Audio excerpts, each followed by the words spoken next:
All right. Hi, everybody.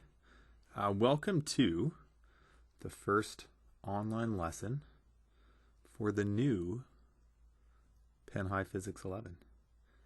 I got to start by saying I'd much rather be in class with all of you. I really enjoy teaching you guys. You're a fun group. Way more fun to do this in person, but we're going to do what we can these days, right? The new normal. Okay, so before spring break and all the chaos of COVID-19, we left off by starting chapter 4, which was looking at gravity and projectiles. And the first day we looked at free fall, which was really just kinematics. It was kinematics. Let's just put it that way. Here we get into something that's a little bit new, a little bit different. It is kinematics with a twist. And what we're going to look at is ramps. The function of a ramp is to slow down an object's acceleration. So they dilute gravity. So chemists in the room, dilution means to make something less. So what ramps are doing is they're not actually making gravity less strong in the spot where the ramp is located, but they are causing the acceleration of the object to be less than 9.8. So that's really important. And I want to put a note here at the top of the page. That acceleration on a ramp is not equal to 9.8 meters per second squared. Some of you might be wondering, well, is there a ramp where acceleration could be 9.8 meters per second squared? I guess the answer is yes, that's a vertical ramp. But we don't usually call those ramps. We call them things like cliffs. So here a ramp is having the object move sideways as well as move down. So it's going to make the acceleration something smaller than 9.8 meters per second. So the acceleration will be less than, always 9.8 meters per second squared. One kind of weird twist here is that we're actually going to leave the value as a positive. Because with ramps, it's kind of tricky. If you think about them, like for an object going down a ramp, it's going down at an angle. Do we call that a negative? When we measure the sort of height of the ramp, do we measure from the top down to the bottom up? Because one of those measurements would be positive, one would be negative. So what we're going to do with ramps is we're going to leave everything as a positive value. So your acceleration is going to be a positive. All your measurements will be positive. It's just easier to do it that way. So let me show you what a setup might look like for a ramp then. So here we've got an object that's going to accelerate at some rate a down this ramp. The ramp has a height. We're going to measure from the ground up and call it positive. Very common to have the distance or the length of the ramp. One note I want to make here, and you should probably make this as well. You do not have to do Pythagoras with ramps. So never. So no Pythagoras for ramps. If I give you the length of a ramp, I am not going to give you this horizontal distance in here and then make you run Pythagoras to find the diagonal distance. I will always give you the height and the diagonal distance. You've done Pythagoras so many times in chapter 3 that we're going to say, hey, been there, done that. I know that you know how to do Pythagoras, so let's just leave it alone. So don't worry about doing Pythagoras for ramps. We've got the height of this ramp. We've got the distance or length of the ramp. That's going to be important. Another thing you could have is the angle of the ramp. And if you ever see the angle for a ramp or a hill, it'll always be measured from the horizontal, so from the bottom. And here's the equation that we're always going to need to use when we look at ramp questions. So the equation is the acceleration on a ramp is equal to gravity. And then there's this little corrective piece, this h over d. And what you'll notice is that your height of the ramp is always going to be smaller than the length or the distance of the ramp. So we're going to take this fraction of h over d, which is always less than 1, and multiply by 9.8. And that's going to give us an acceleration that's less than 9.8 meters per second squared. The other thing we could do is if we want to not worry about heights and distances, but instead we want to work with that theta value. If you can think about SOHCAHTOA, because this is a right angle triangle, and I ask you, hey, which trig ratio works great looking at theta and h and d? hopefully you could look at that and say, well, height is opposite, d is your hypotenuse, that would be sine of theta. So another option for us to find acceleration on a ramp is to take g at 9.8 and multiply by the sine of theta. The sine of theta is height divided by distance. So these two equations are exactly the same thing. Kind of slick with the math. So let's break the notes up into the two parts, just like we did last day, just like we're going to in the next lesson. What we're going to do is look at one example where we use gravity at 9.8. We solve for something, and then we'll look at a second example where we use a ramp to solve for gravity. So let's try this one out for using gravity at 9.8. And again, it's going to stay as a positive. We've got a car starting from rest. It's going to coast down a 5-meter high ramp. So that's going to be this value. The ramp is 18 meters long. That's the diagonal distance. Remember, you don't have to do Pythagoras. We want to find the final velocity. So the most important part of this ramp question is that you remember that the acceleration is not 9.8 meters per second squared. The first step is going to be using the ramp equation above to find the rate of acceleration, something less than 9.8. So first we find A. We don't have an angle, so I don't want to use sine theta. We are given an h and a d.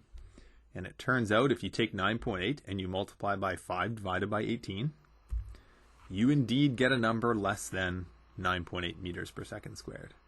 Quite a bit less.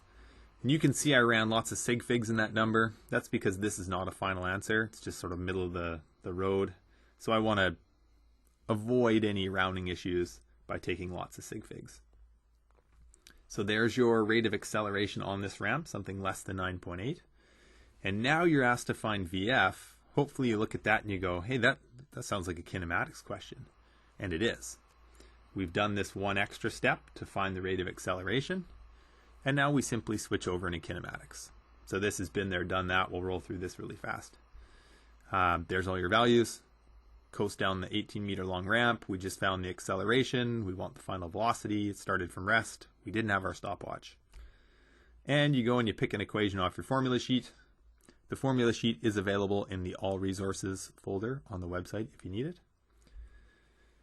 Plug numbers in. Off we go. This is easy. There you go. Final velocity just shy of 10 meters per second. 9.9 meters per second to be exact. That's how fast that car is going at the bottom of the ramp. Question number 2. What if we use ramps to find gravity? So here's what we're going to do on this one. I'm bored here in my basement. I got to be honest with you. So I'm trying to spice these notes up a little bit. So instead of rolling just like a ball down the ramp, let's coast a bison down the ramp. I don't really know a lot about bison other than that they taste delicious. So we're going to put maybe a bison on roller skates and let them go down this ramp. One small change here. It'd be nice if we could take this equation, A equals G times H over D. Hey, Heinrich, if we're going to use that equation to solve for gravity, can you give it to us with G isolated? Merry Christmas. There you go. So it turns out the A and the G switch places, the H and the D switch places. We end up with G equals A times D over H. That's on your formula sheet as well. You don't have to memorize it. Although my brain works in weird ways, you guys know that. I remember this as go ahead downhill. And that kind of makes sense because what's the bison on roller skates doing? Well, he's going ahead down the hill. G-A-D-H. So anyway, that might work for you. So there's the equation that we're going to use to find gravity in this question. One small twist between this question and the last one is we're actually going to have the bison not go down the entire length of the ramp. Because you can appreciate that if we built a ramp, you don't have to go from the very top to the very bottom. Maybe it's steep and you're kind of nervous about how fast you're going, so you only go halfway up the ramp or something like that. So we'll see how that plays into our answer in this question. So here's the numbers we're going to give you. The ramp has a length of 2.05 meters and a height of 0.1245 meters. It's not very tall. The bison's a bit nervous. We won't have him go too quickly. The bison, starts from rest, and after traveling a distance of 160 centimeters, it reaches a final velocity of 1.362 meters per second. Find G. So, we're going to have to figure out what we're doing with this question then. Let's get rid of that. Okay, so if we want to solve for g, sometimes students jump right into that equation. G equals A times d over h. But we have an issue. If we're trying to find g, we also don't know the acceleration yet. And remember, on a ramp, the big takeaway from this lesson is that acceleration is not 9.8. So please, please, please don't go plug in 9.8 there, because that means we push the bison off of a cliff, or we pushed him off the left of the ramp, and that's bad. Unless you're trying to make bison burgers. Pretend I didn't say that. So we need to first find acceleration so that we can find gravity. And it turns out we have enough information in this question that we can find A using kinematics. So if we go ahead and run a VIF-DAT list, I'll do this one by hand with you. And again, while you're watching these videos, just to help you stay focused on them, copy them down as we go, and grab your calculator. Try the calculations out with me. Here it says the bison starts from rest. It travels a distance of 160 centimeters down the ramp. So that's an issue we'll have to catch. 160 centimeters means the thing is going to travel a distance of 1.6 meters.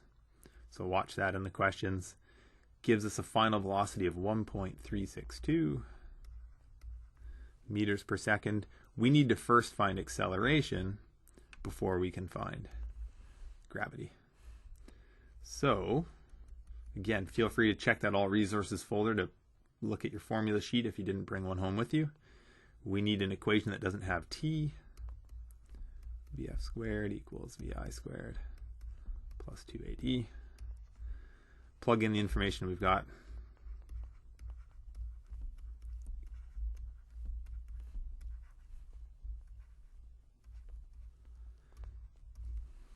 Don't forget, in this case, we can, with that 2 times a times 1.6, actually just multiply across there. It's probably the easiest bet. Leaves us with 1.362 squared. I'm just going to let my calculator figure that out. Equals 3.2 times a. A equals, this is going to come out, I can see it already, it's going to be way less than 9.8, which is exactly what we're looking for. Something less than 9.8. There you go, 0.5797. 0.5797 meters per second squared. That's a very small acceleration, but that's okay. That's actually similar, I believe, to the acceleration that you guys found when the lab cart was rolling down that big table at the front of the classroom. Seems like a lifetime ago, but I think people were getting accelerations for that storytime lab of somewhere around that value. So that's about the kind of ramp that we've got this bison roller skating down. Now we can take that acceleration. I'm going to go back and plug it into my go-ahead downhill equation up at the top of the page here. G equals 0.5797 times. Ooh, and now we've got a bit of a question here we're going to have to figure out. Which d value goes in for the d in this case? Is it still 1.6 meters? And the answer to that is no. When you're using the ramp equation, either g equals a times d over h, or a equals g times h over d, you always want to use the full length of the ramp, the full dimension of the ramp. So I'm going to make a little note here. When you go to use d in the ramp equation, use the full length. That equation is always comparing the overall height to the overall length, even if we wimp out like this bison and use only a section of the ramp. So the full length of the ramp was, I have to scroll up because I've forgotten, 2.05 meters. And the height, 0.1245. 5 meters. And now you grab your calculator, plug those values in. Remember, we're looking for something that's like 9.8-ish. I'm probably not going to make it exactly 9.8, but something close. Times 205 over 0.1245. Close the bracket. There you go, 9.55 meters per second squared. And because we left g as a positive and accelerations as positive, I'm totally fine if you leave your final answer with ramps as a positive value. If you want to be picky and you want to make it negative, go ahead. Totally up to you. But I'll take either the positive or the negative variety. So that is ramps. Remember, the key takeaway, I'm going to write it on this page one more time, is that the acceleration on a ramp is less than 9.8 meters per second squared.